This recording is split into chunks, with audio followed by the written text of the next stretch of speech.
Good morning, good afternoon, good evening internet, and welcome back to my YouTube channel, Economical Rides.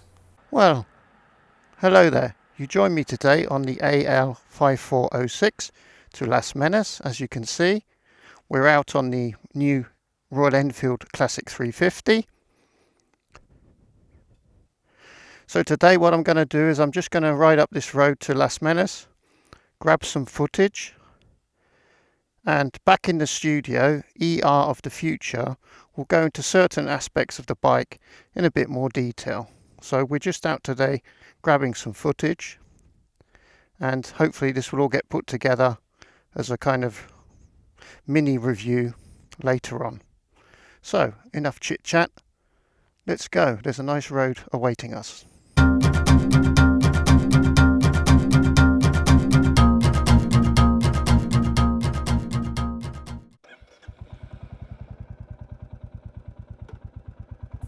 Thank you, ER of the past. This is ER of the present. And yes, we're going to go through the Classic 350, my first impressions, divided into sections. And I'm going to keep it brief because there's a lot to cover and I don't want this video to be too long. I will go more into depth in future videos as I gain more experience with the bike.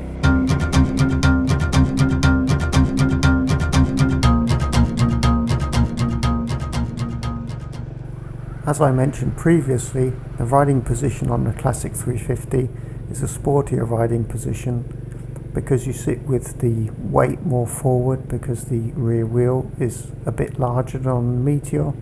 So there's more weight on the front wheel. So you do have a more sportier riding position, a bit more feel for what the front tyre is doing.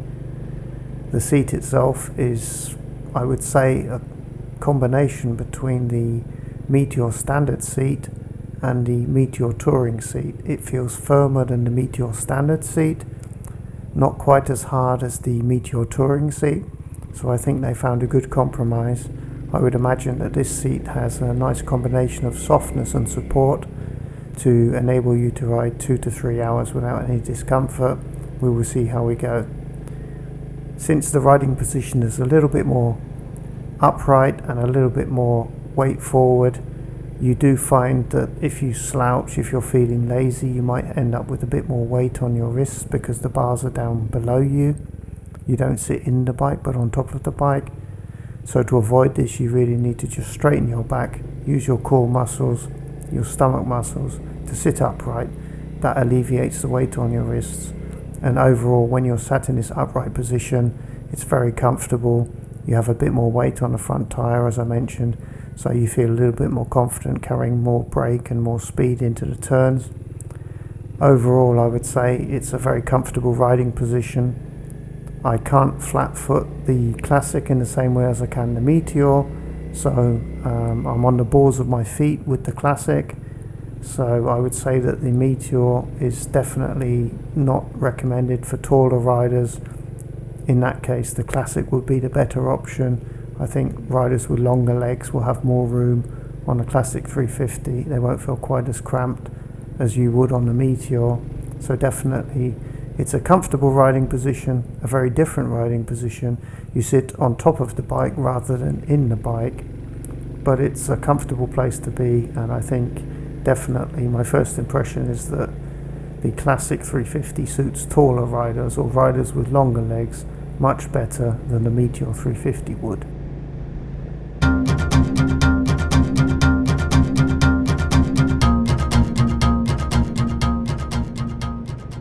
The Classic 350 has the same brakes as the Meteor 350. However, the front brake on my Classic 350 has significantly more bite than the front brake on my Meteor 350. The rear brake feels about the same. I don't think this is anything that's going to be a general trend between the two bikes. I just think this is the natural variance within these bi-brake brakes. There were many Meteor owners who said they had a good front brake and a bad rear brake, or a good rear brake and a bad front brake. Many journalists who test rode the Meteor said the front brake was awful, others said it was good, others said it was adequate. Without testing tens of Royal Enfields, I just get the feeling that maybe there is an inconsistency in the quality of these bi-brake brake installations. I don't think there's going to be a trend, really. It's just a variance that exists.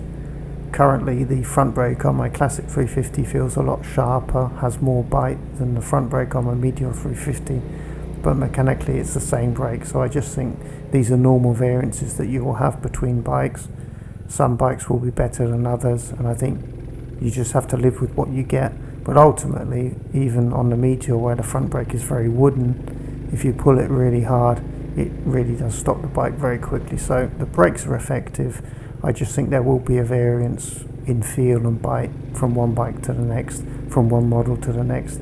I just think it's a variance in these bi-brake brakes for whatever reason.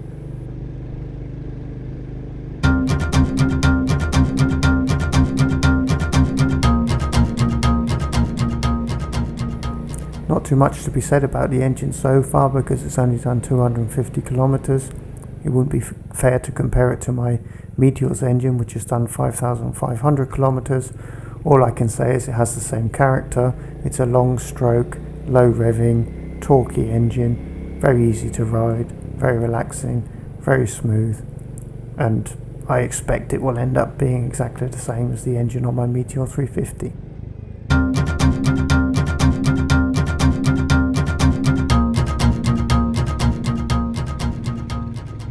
Regarding the gearbox, it's the same 5-speed gearbox as you'll find on the Meteor, only in the Classic there is no heel and toe shifter. The gearbox is precise, works well. I've had one problem with the neutral position sensor. When the green light for neutral was showing, I let the clutch out and the bike was still in gear and it stalled. So there's a slight problem there, but nothing major. Shifting up and down the gears has been no problem whatsoever. It's been just as precise as you would expect from these Royal Enfield gearboxes. Although the ratios within the gearbox are almost certainly the same ones as you'll find within the Meteor gearbox, because of the larger rear wheel compared to the Meteor, you do end up with slightly higher gearing on the Classic 350. I noticed this when I was doing a hill start in first gear. Normally with the Meteor, a hill start in first gear, you can pretty much let the clutch out, on tick over, and the bike will pull away. Through the slightly higher gearing caused by the larger rear wheel, first gear is a little bit high on the Classic 350 actually, and in such a situation I do find myself feathering the clutch, which is not something you need to do on the Meteor, but the first gear is a little bit tall if you are pulling away uphill, so that is definitely a discernible difference between the two bikes.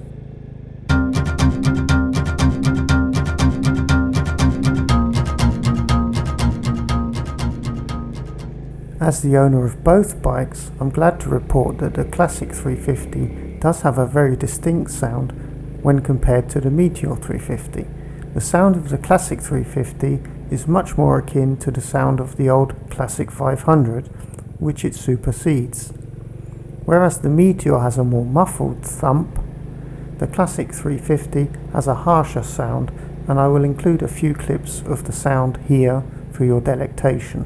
Overall, I think Royal Enfield did a brilliant job to give this bike, with the same engine, a very distinct sound.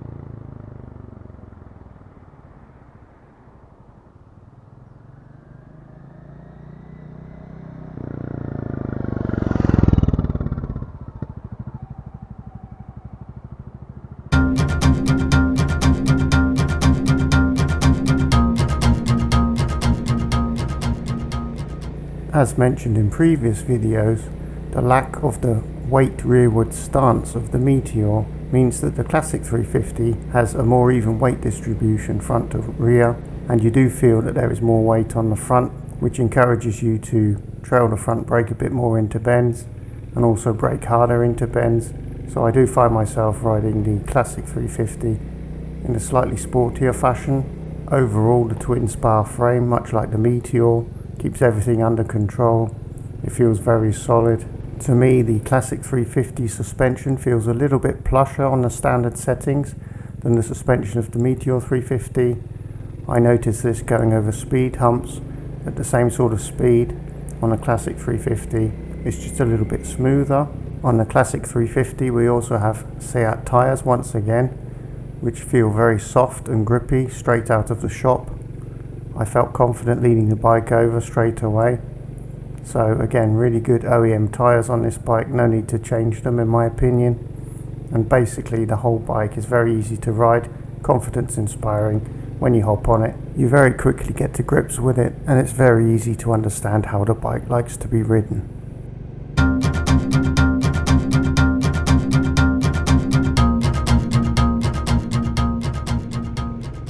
Overall build quality. Well, if you saw my collection video, you'll already know that I did have an issue with my headlight. The headlight was adjusted far too low. I subsequently discovered that it was 15 centimeters lower than on my Meteor, so I adjusted it with the adjustment screw to match the Meteor. But the consequence of that was that riding home from the dealership after picking up the bike, when it went dark, I really had to ride home on main beam because the normal headlight beam was just directly in front of the front wheel, and it gave me no warning whatsoever, no reaction time whatsoever, so it was downright dangerous. So I'm slightly disappointed that the bike left the factory in that condition. You could argue maybe the dealer should have picked it up as well, but either way, that's the first time I've had a negative experience with regard to the quality from the factory. Other than that, the bike is of a very high standard. In the chrome version you do get some very nice finishes. The paint, the chrome, the engine casings, everything else is much like on the Meteor. Everything is routed nice and tidy, it all looks very well finished. One thing that's different on the Classic is that you do get metal side panels and air filter casings, whereas on the Meteor they are plastic. But again, overall the visual impression is of a high quality finish on the Classic, and particularly in chrome it looks like a much more expensive bike than the 5,000 euros it cost me to buy it.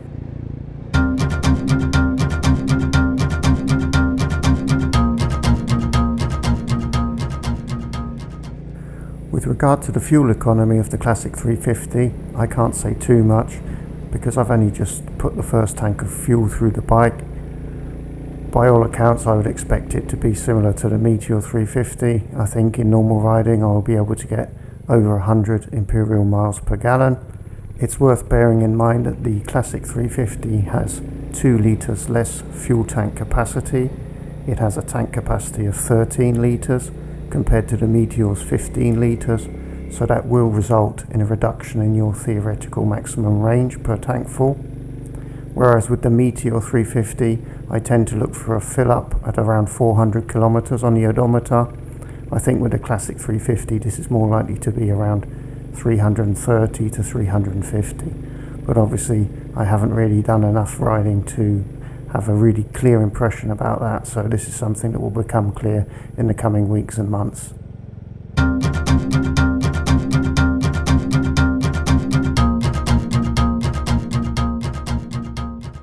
The Classic 350 has exactly the same switchgear as the Meteor 350. It's very simple, there's nothing complicated about it, there's not too many knobs or switches to play around with anyway. The instrumentation, well, on the Classic 350 we obviously have a different arrangement. We have an analog speedo, below that we have a small LCD display with the fuel gauge and the odometers. Here you do have the 2 trip meters, the main odometer, and again we do have a fuel reserve odometer which comes on when you get down to the last bar on the fuel gauge. The fuel gauge so far seems to be working more accurately than on the Meteor. On the Meteor, when you get down to 2 bars, it fluctuates a lot between 2 bars and then it'll drop down to 1 and the fuel light will come on and then it will go up to 2 again and the fuel light will go off and the fuel reserve odometer keeps starting and stopping as it switches between 1 and 2 bars on the fuel gauge. On the first tank full of fuel with the Classic, I found that when the fuel gauge went down to 1 bar, it stayed there the whole time. It didn't go back up, it just stayed there. The fuel light stayed on, the fuel reserve odometer continued counting. So maybe they've recalibrated something. Maybe 1 bar on the Classic 350 is actually where 2 bars are on the Meteor 350. But I will find out more about that when I've filled up a few more times and I've discovered how much fuel is left in the tank at each fill up. On my Classic 350 I don't have a tripper pod. I believe one can be retrofitted where the Classic 350 badge is placed. You can actually place a tripper pod, but as those of you who followed my Meteor videos will know, I don't really want a tripper pod because the app is so poor. I don't use the tripper on my Meteor anymore, so basically it's no great loss to me. But from a value for money point of view, it is worth pointing out on the Classic you don't get one as standard. On the Meteor you do. On the Meteor you also get a gear indicator, and the Classic 350 has no gear indicator, which is a bit odd considering there is an LCD display and presumably they could have found space to put one.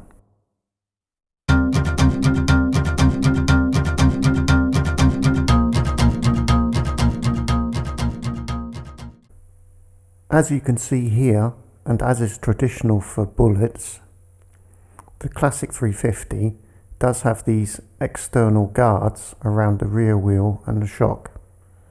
This would make it a lot easier to mount soft luggage to the bike without damaging the paintwork or without it getting caught in any moving parts.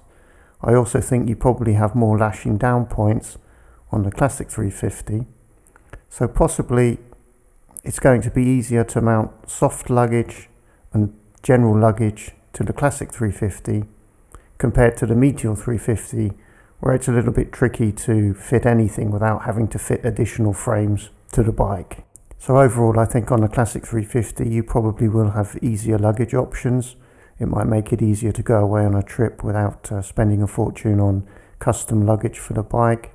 Obviously this is assuming that you've left the rear seat on, which I haven't done, so basically I won't be attaching any bags to my bike.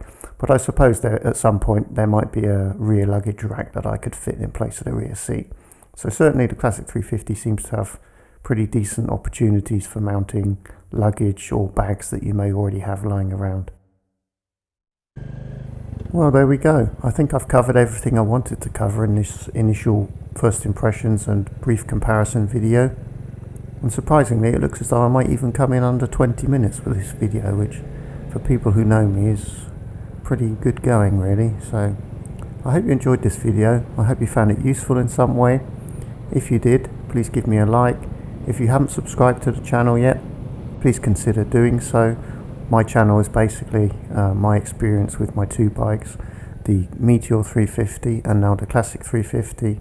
I'll be doing similar things with the Classic 350 that I did with the Meteor 350. So anything that's worth mentioning, anything that crops up will get covered in a video. I'll certainly do videos at certain milestones, let's say 1500 kilometers, 3000 kilometers, just so you get a feel for how my impressions have changed over time or whether they've stayed exactly the same. And in general, other than that, if you like watching people ride on almost deserted lovely Spanish mountain roads on Royal Enfields, definitely drop by. I try to do a video every week, and from now on I get to choose which of the 2 bikes I take out. The Classic 350 is at the point now where I can take it in for its 300 mile 500 kilometer service, so I shall be doing that soon. And from then on I've got 6 months of freedom to ride it as much as I like, and I will be doing so, weather permitting, but also riding the Meteor to refresh my memory about how the Meteor is different, and that will probably inspire more in-depth comparisons in future videos. Anyway, I'm rambling on now, video's getting longer and longer, so thank you for watching. I hope you enjoyed it, and I look forward to seeing you in a future video. Bye bye.